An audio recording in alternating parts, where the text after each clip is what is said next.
Welcome to my Career Book Club, where we explore real strategies for thriving in your career. My name is Julie Cullen, and in this podcast I get to indulge in two of my favourite pastimes. The first is reading books, and the second is sharing what I've learned. Each week I provide key learning points from some of my favourite career and personal development books, and share them in the context of real, lived experiences combined with practical coaching tips to help you apply what you've learned. A couple of things before we get into today's episode. Firstly, I'd like to thank you for tuning in to the podcast every week. It means the world to me as you're helping me to achieve a dream of mine, so thank you for that. And secondly, if you enjoy these episodes, please hit the subscribe button and follow us on whichever app you're currently listening. It helps to build the visibility of this podcast on the platforms.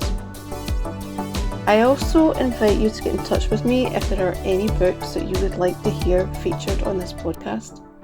Now, I love a good recommendation, so just comment below or DM me on LinkedIn with your recommended reading so that I can deliver the content that you want to listen to. Thank you, and now into today's episode. This month, we're diving into one of the books I regularly recommend to my clients, which is How Women Rise by Sally Helgesen and Marshall Goldsmith. What I like about this book is that it's filled with real life stories, some hard truths, and practical steps to change the game for yourself without changing who you are. Because I want to make this clear, you're already good enough. This is about identifying behaviours that you may not even realise are getting in the way of your career progression. And once you are aware, you can understand the impact and what to do about them. So this is a book for you if you feel like your career is stuck, maybe you feel like your contributions are not recognised, or maybe you feel overlooked for promotion and opportunity. And so what I want to do through reviewing this book is to look at whether there's behaviours that you could change to change that outcome, to change that feeling. Okay? And as mentioned in the previous episode, Sally and Marshall identify 12 common habits or behaviours that can prove an obstacle to future success, and they tell you how to overcome them. And one of the things I noticed when reading the book is that the habits can be grouped into 4 basic themes. So you get visibility, relationships, job before career, and mindset. And what I've decided to do is dedicate 4 episodes of this podcast to the lessons inspired by How Women Rise, one for each of the themes. And in the previous episode, we talked about visibility. And today, we're taking a closer look at workplace relationships. Now, if during this podcast you're inspired to buy the book, there is a link in the show notes. Please note this is an affiliate link, and I ask that if you enjoy listening to my Career Book Club and find it useful, then please use the links to help fund the continuation of this club. Okay, let's get into today's episode. When we're going through this, I want you to think about how well you do or do not build and nurture your network. Would you describe it as deliberate and strategic, or something that just happens naturally and organically? Is it that easy to do it naturally and organically these days with everyone working from home and everyone being isolated in various different environments? Does the idea of deliberately building relationships to help you advance your career send chills crawling up your spine? Do you think that's something that is inauthentic? So if you do, today's episode is for you. Often when we hear the phrase relationships at work, most people will think about networking or engaging with senior leaders and trying to make an impression. And they feel very uncomfortable with that. And I'm going to dig more into that today. But in the book, How Women Rise, Sally shows us that relationships are so much more than that. They are strategic. They're not just about being liked. Okay, they're about being seen, being supportive, being heard, being activated. So I want you to think very carefully about your relationships and how you manage them or don't manage them as we go through today's episode. And there are 3 habits identified in the book that can often hold women back from fully utilising the relationships they've worked hard to build. And that's one of the things we'll talk about, because women can be very, very good at building relationships, not necessarily good at then how to use them to their advantage. Okay, and the 3 habits are, the first one is building relationships but not leveraging them. The second is failing to enlist allies early. And the third is the disease to please. So these are all about relationship type activities. Okay, so let's get into it. Let's start with habit number 4 in the book, which is all about building relationships but not leveraging them. In the book, Sally highlights a very common dynamic that I just mentioned earlier, and is unfortunately more obvious within the female population in the workplace, where she observed that they're often very good at building relationships, but not so good at leveraging them to help them in their career and with their success. Now, I know that leverage can feel like a dirty word to many people. There's this association with that phrase that people immediately think that you're using people. But that's not really what leverage is. It's not a selfish thing to do. It is a strategic, and it is and should be reciprocal. It's a give and take. And in the book, they shared some of the principles behind what they mean by leverage. And I'm just going to share them with you today. There's 4 of them. The first one was that leverage is always reciprocal. It really should be. And if it's not, then that's not leverage and that's not a relationship. It is based on quid pro quo. It's you help me, I help you. You're 2 people working together to help each other. And there's nothing wrong, malicious, or self-serving about that.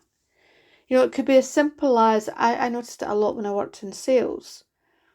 You start on a new account with a new customer. You don't know anybody inside the client base, but one of your colleagues also works with that client.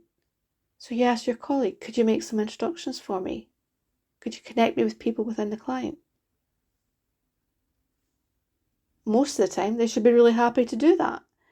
And then obviously there's that opportunity for then they've helped you, you can help them at some point in the future as well. So it's based on quid pro quo. It's about helping each other succeed, which is positive for both parties. It's a win-win. The second principle that was highlighted in the book is that leverage is used to achieve both tactical and strategic goals. So as I mentioned earlier, sometimes it could be as simple as requesting an introduction, and that would be seen as a tactical request. Whereas others could be in support of more long-term strategic type goals, maybe related to your career growth. There's 2 different types of leverage. The third principle that was identified in the book was that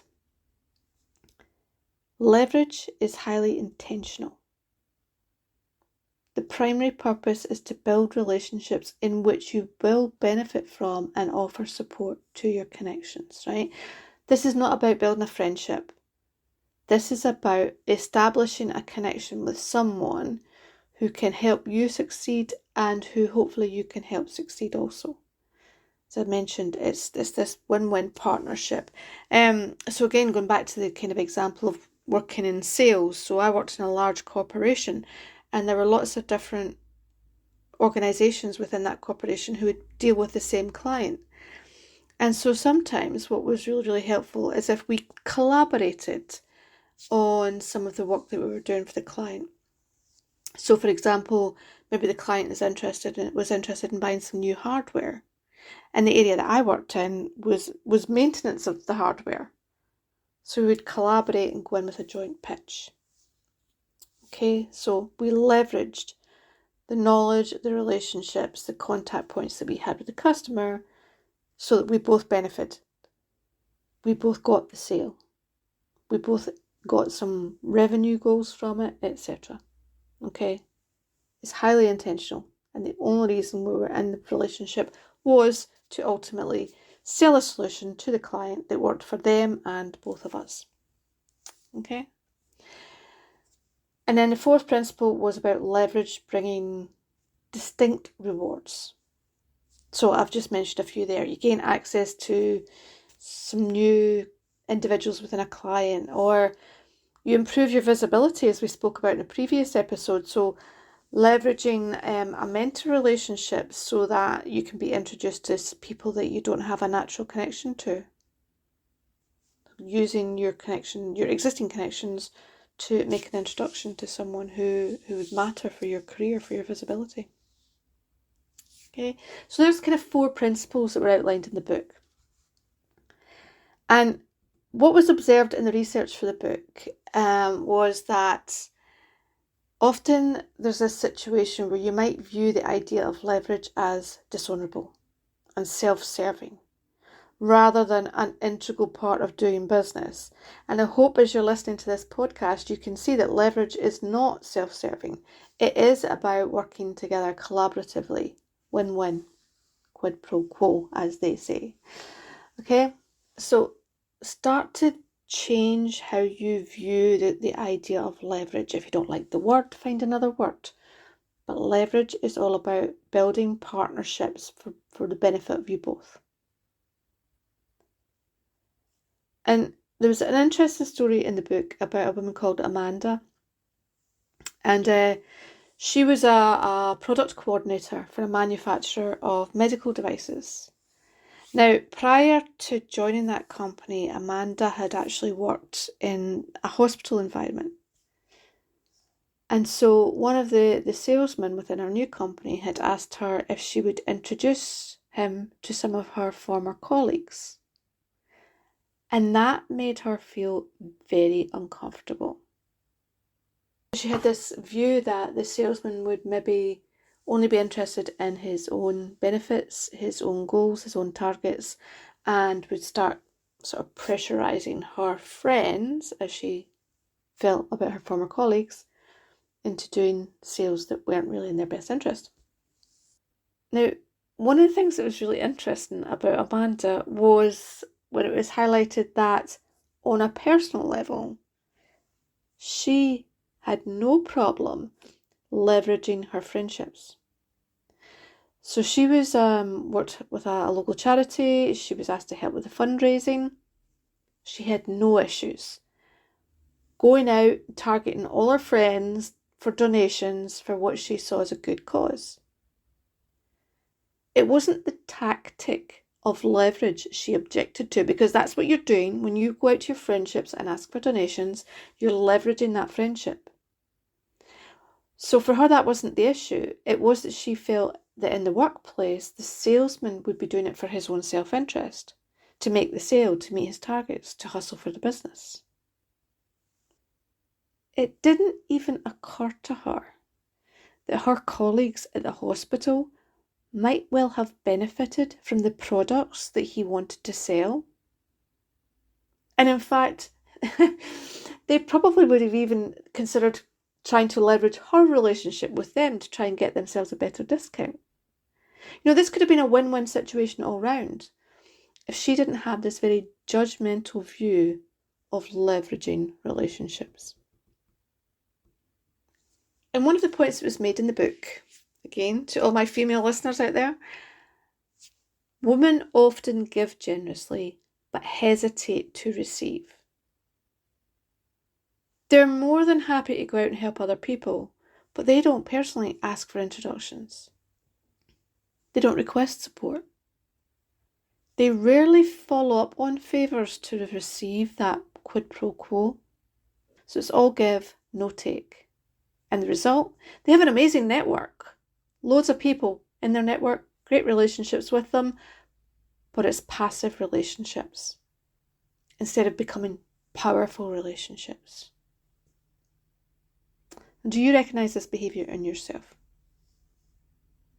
Ask yourself the question, are you the kind of person who will bend over backwards to help and support other people, but will struggle alone rather than ask for help, rather than imposing on other people's time? I want you to think about that. And then if you recognise that that is your behaviour and you're starting to understand why that's a behaviour that could get in your way of your career, start thinking about how you can flip that. The first thing you try doing is just asking for help. Right? Start small, build on it. It doesn't have to be a big, huge ask. And the interesting thing is, you know yourself, if someone comes to ask you for help, you'll likely be flattered, more than happy to help. Especially if it's someone who has already shown up for you in the past. So start becoming more comfortable asking for help, whether it's a recommendation, an introduction to somebody, a listening ear. It doesn't really matter what the reason is. It's about teaching yourself to be comfortable asking for help. So look for examples to do that in the workplace. You can use relationships you already have to start reaching out. People that you just very, very occasionally speak to, or who are so distantly connected to you that you don't talk to on a regular basis. Don't leave that relationship at arm's length. Find ways to make an effort to start building the bond, really strengthening that relationship. So you've got people in your network, they're maybe on the periphery, you kind of know each other, but you don't engage with each other on a regular basis. Start to build up relationships with these people. And in actual fact, think back to what we talked about in the first episode about visibility. Identify who these people are that you want to be visible to and start establishing those relationships. Or if you're not already in a relationship with them, ask for help to connect with them. So there you go, you can marry up the two problems of visibility and relationships in the one exercise. Okay? And you know, if you have had a situation where you've had a really good collaboration with someone, it's very often what you find in the workplace is you maybe collaborate on a project, and then when the project's over, everybody goes their separate ways. Well, start thinking about how you can continue to build up on that relationship. Establish that situation where the relationship doesn't just end at the project, that it continues to build and develop, because you never know further down the line how you or the other person can help each other.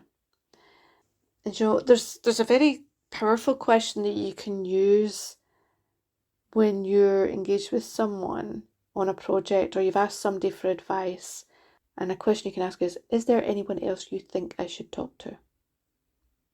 Maybe you've had a conversation with somebody about your career. Is there anyone else you think I should talk to? That helps them understand that you do want to build more networks, you do want to build more relationships, and they can make that connection for you. So you're not going in to try and make a cold introduction, you're actually getting a warm introduction. Okay, so that's all I'm going to say about leverage. I just want you to remember that leverage is a skill that can benefit both parties if you're willing to be open and to use it within your network. Another relationship faux pas that is identified in the book is this idea of failing to list allies early, which is habit number 5 in the book. Allies are really important to the success of your career. You know, I know if I look back on my career, all my greatest achievements, all my best successes were the direct result of the allies I had connected with in my career. And the place the book focuses on about creating these allies is in particular when you start a new job, for example. And one of the mistakes many of us make when entering a new role, we have this mindset that says, I need to prove myself. I need to become good at this. I need to learn more about the environment. I need to learn more about the process, the technology. I need to get head down and bring myself up to speed. Learn all I can about this environment, this new job that I'm in. And the one thing that we often don't ask ourselves is about the people who could help you succeed and get up to speed in that new role. And the reality of putting off building relationships is that delay can isolate you, and that isolation then weakens your influence within that environment. And it's really interesting because I'm working with a client at the moment and she's just started a new job. And within the space of 2 or 3 weeks in the new role, she met someone, had a conversation with them, and realised that if she'd had that conversation a week or two earlier, she would have been able to move forward more quickly. She had focused on establishing her skill and expertise and not on establishing the relationships that she needed to succeed in that role. The people that could help her, the allies. And so that's one of the things that we've been working on recently. And there's an example in the book where Sally shares a story of a woman called Diana, who she was very senior, and she stepped into a big role with big expectations. She had a really excellent reputation for building connections. But she was moving into an area of the business that she really didn't know much about. And that made her very nervous. And her first instinct was to prioritise building her knowledge. Now, thankfully for Diana, she did mention this to her boss, who immediately put her right. Because as he put it, he already had a team of very knowledgeable individuals. His challenge was that they didn't work well as a team. His challenge was that they weren't out there creating the connections that they needed for his organisation. And that's why she was brought in. It was her reputation as a relationship and team builder that gotten her hired. And that is the skill that he wanted her to use. If she didn't understand the technology or she didn't understand the processes, there was a whole team of individuals that she could ask. He didn't need her to learn that from the get-go. That would come over time. He needed her to really get stuck in at building relationships and building up the focus of their organisation. And so that's what she did.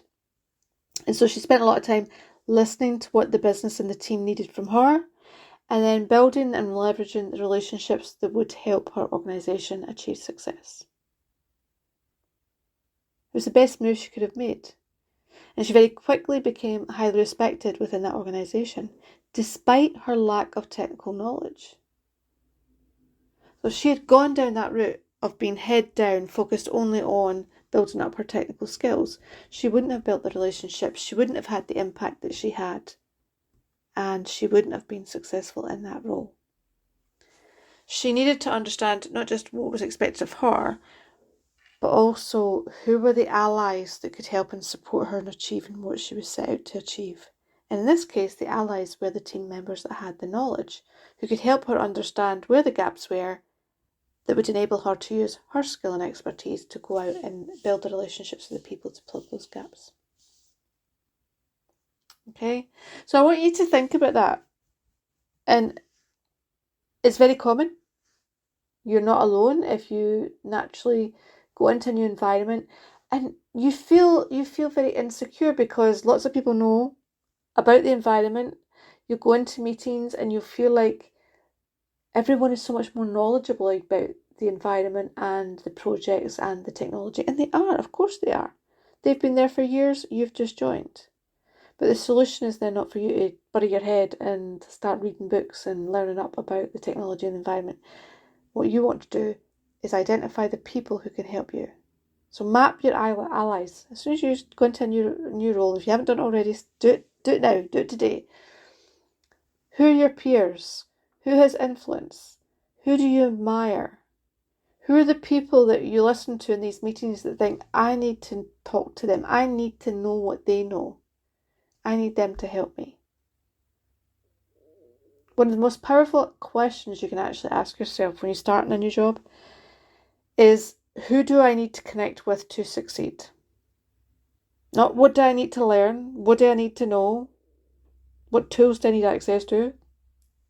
They're all necessary, but they're not the most critical, powerful question you can ask. The most powerful question you can ask is, who do I need to connect with who can help me succeed in this job? And that'll fast track you. And you'll make a bigger impression than you ever will if you get your head stuck down in the books and in the weeds. Okay, so if you haven't already worked that out for the environment you're in, take some time thinking about it. Do you have alliances within the team, within the organisation, who are helping you to succeed? And remember, relationships work both ways. So could you find yourself making alliances with people who you could help? I mentioned reaching out early. Like, really, as soon as you start into a new role, you should be asking for help and guidance straight away. And think of questions like, not how do I do this, but what advice would you give someone stepping into this role? You'll learn so much more than how do I do this task. Find out, let them open up the conversation about what's most important. You could ask things like, what are your priorities this quarter? So if you understand other people's priorities, you can help them as much as they can help you. So you think about good questions to ask that will establish what you need to do to succeed and how you can help others succeed. Okay? And think about who alliances aren't just with mentors, they aren't just with senior people. You want alliances with your teammates, with juniors within the team, could be people in another office. Think about the bigger picture.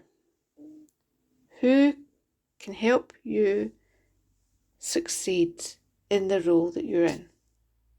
That's what allies are for. And also, who can help you succeed in your career growth as well. Okay? There's a phrase, no man is an island. And, in the workplace, that is so true.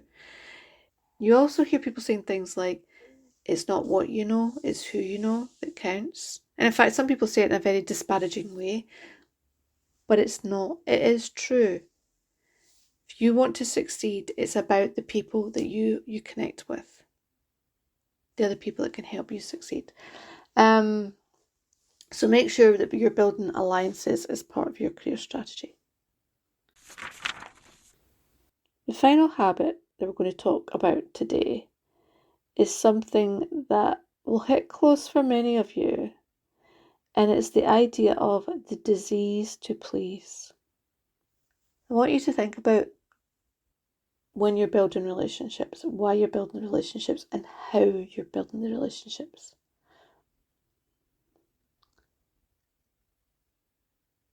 When you have the disease to please, as the book calls it, this habit isn't just about wanting to be liked.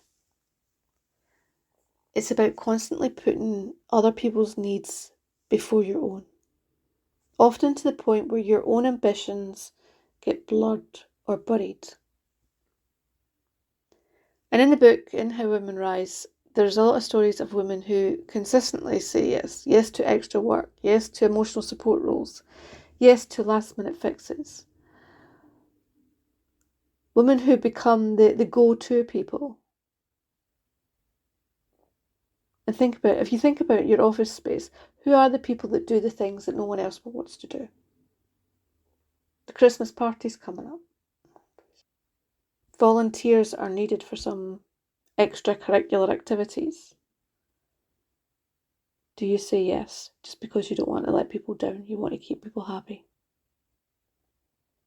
Taking the minutes, do you say yes just to keep everyone happy, despite the fact that you're the one that gets asked every single week and nobody else takes a turn?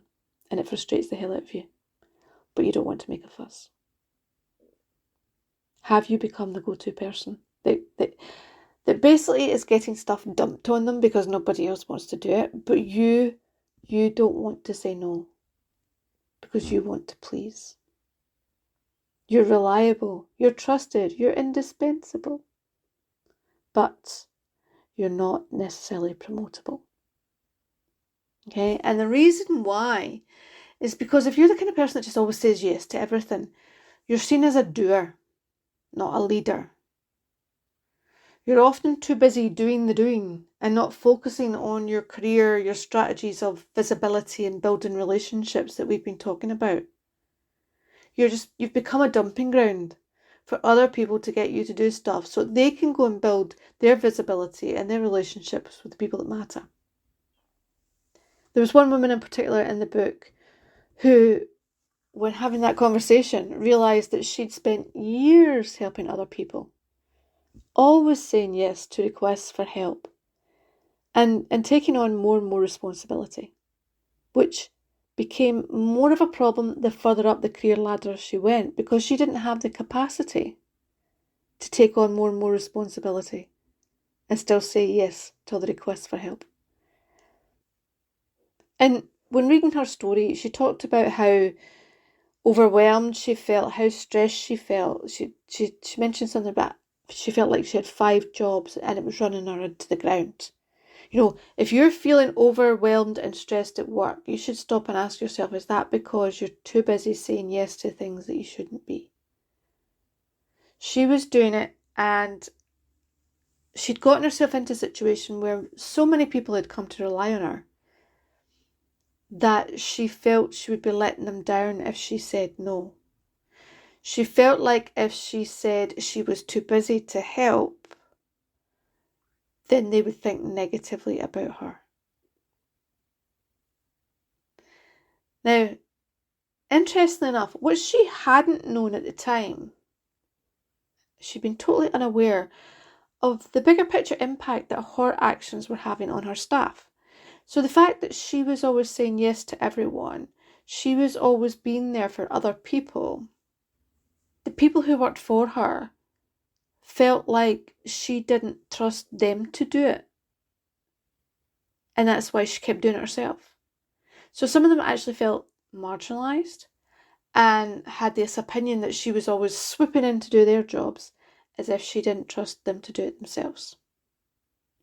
And then the people that she was trying to help, her clients, she was spreading herself so thin that some of them actually felt like they weren't getting the same level of attention from her. So they no longer appreciated the effort because the effort didn't feel as significant as it had in the past. So what in effect happened was her attempts to please everyone just started backfiring, and she ended up pleasing nobody. She just ended up upsetting everybody and being stressed and overwhelmed into the process. If you relate to this and you've got this disease to please, then the fix is to learn to say no strategically. And when you say no strategically, you're saying yes to yourself. You're saying yes to your priorities. You're saying yes to what's important to you and your boss, and no to the things that aren't. You know, I made this mistake with really devastating consequences in one of my jobs when I wasn't prioritising what I should. Instead, wanting to be liked by my peers, I was picking up tasks that weren't properly aligned with my targets. My reputation with my peers was great, but my reputation with my management tanked. Right? It wasn't good. And I found myself, for the first time in my career, being viewed as a poor performer. It was devastating. I had spent most of my career being told what a top performer I was. So imagine how awful it felt when I realised that my management didn't think I was stepping up to the mark. And it was all because I wanted to please other people. Okay, don't make the same mistake that I did. If you recognise this, then you need to go on a recovery process. You need to move yourself off of that addiction of wanting to please everyone. Okay? Take a look at your calendar. Is there anything in your calendar where you're just giving away too much of your time to stuff that isn't aligned to your goals? You need to get it out of there. You need to practice saying no with grace. Try things like, oh, I'd love to help, but I can't commit to that right now. Or, can I suggest someone else who's better positioned? No doesn't need to be as blunt as it can sound sometimes. There are ways of saying it with grace. Remember, workplace relationships aren't friendships. Yes, you may have some friends with whom you work, but workplace relationships are not about friendships. They're not about trying to constantly please people. They're about mutual respect. They're about honesty about your priorities. They're about achieving a win-win, as we mentioned earlier. They're about helping each other. And if all you're doing is becoming the dumping ground for everybody else's problems and tasks that they don't want to do, and you're just saying yes because you don't want to upset them, then that is a disease to please. And that is not going to help you grow and develop in your career. And it's certainly not the type of activity and behaviour that is expected of someone who wants to lead.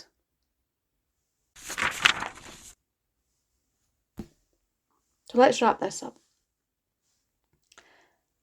Your relationships at work are not just there to make you feel connected.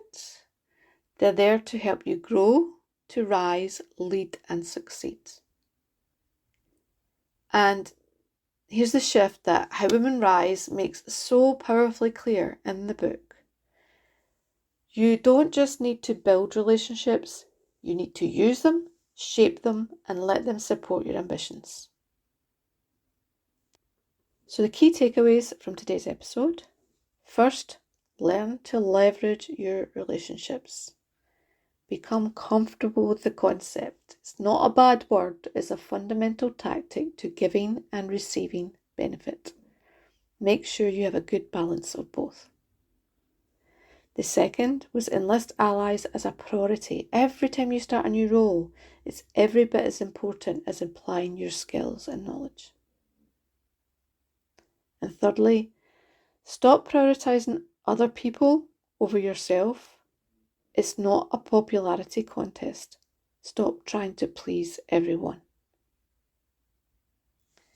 Building the right relationships and enabling those people to help you succeed is one of the most important things you can do to create a successful career you love. Thanks for listening to today's podcast of the Career Book Club. If this episode resonated with you, please share it with a friend or colleague who you think needs to hear this. In the next episode, I'm going to share more insights from the book How Women Rise on the subject of why it's important to prioritise your career before your job. Make sure you don't miss it by subscribing to this podcast to follow me for more real strategies to create a career you love. And remember, if you have a book recommendation that you'd like to be featured on this podcast, please get in touch. My details will be in the show notes below. Bye for now.